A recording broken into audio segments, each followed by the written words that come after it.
You know the story of the Tower of Babel, right? Everybody does.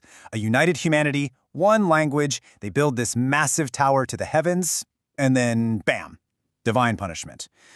But what if that's only like half the story? What if the real tragedy isn't about the tower at all, but about the man who built it? Yeah, what if the fall of the tower was just the final scene in the tragic play of a once great leader? That's the question we're going to dig into.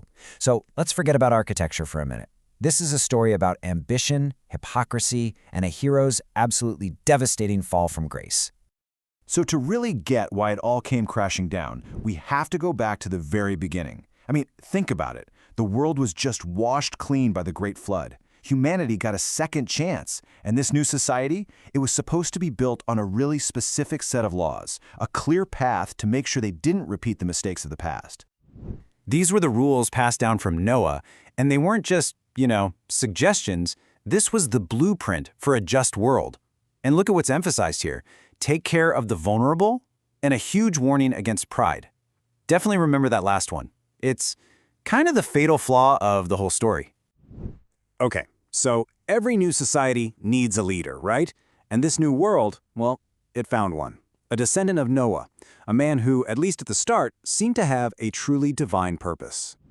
His name was Enmer Kar. Now, he was known as a mighty hunter, but his real mission wasn't what you'd think. The old texts say he was called in a dream to be a spiritual guide, to hunt not for beasts, but for the souls of mankind, to bring them back to God. I mean, that was the noble foundation of his entire kingship. And in the beginning, he was absolutely that leader. Just listen to this quote from a speech he gave. He's all about unity, kindness, peace. He was inspiring his people to actually live by those laws of Noah, to build a kingdom that was genuinely good. But you know how it goes. Even the strongest foundations can crack. A society's true character doesn't really show when things are easy. It's tested when the pressure's on. And believe me, the pressure was coming. A kind of paranoia started to creep into the society. They got obsessed with this idea that they were living in the last days. And instead of welcoming strangers and caring for the needy, like their laws demanded, they started locking them up. The very people they were supposed to protect became the target of their fear. And that fear, well, it quickly turned into straight-up tyranny. There's this one tragic story about a poor widow and her 7 sons.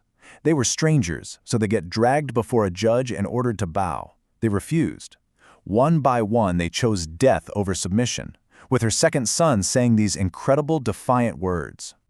And this right here, this just lays the hypocrisy bare.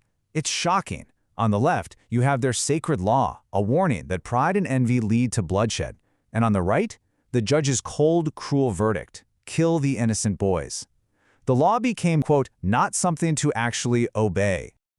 All this internal rot, this moral decay, eventually it needed a big external monument.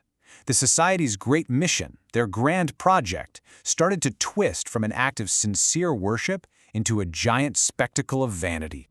And here's where you can see the mission just go completely off the rails. The original divine goal was to build a temple that would bring the heavens to the earth, a place for God to dwell with them.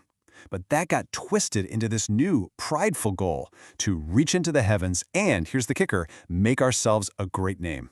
It wasn't about God anymore. It was all about them. And who was at the center of all this pride? The king himself.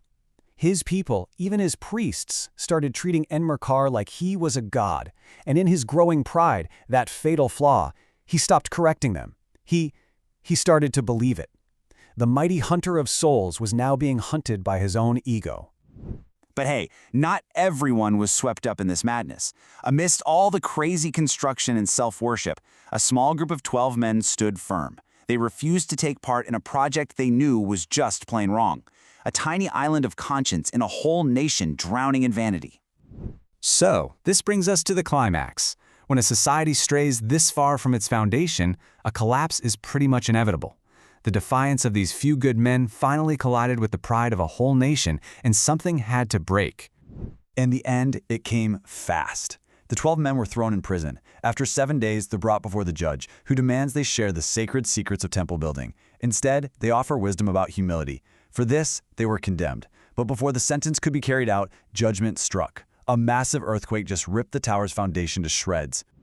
And this is where we get the famous confounding of the tongues, but maybe not in the way you've always heard it.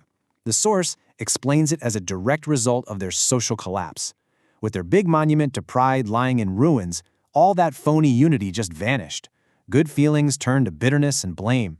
They couldn't understand each other anymore because they weren't one people. They were just a mob of angry, finger-pointing individuals.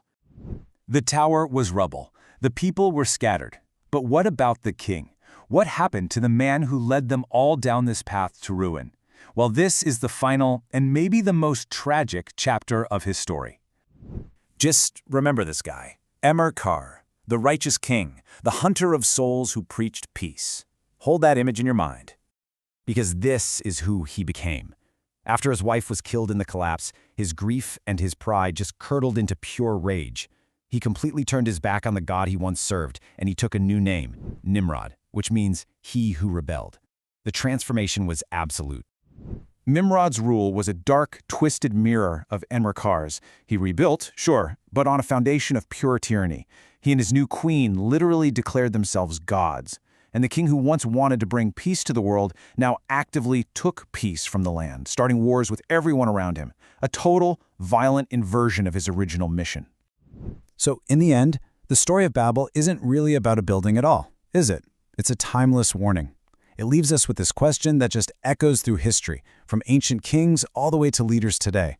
How thin is that line between a unifying leader and a prideful tyrant?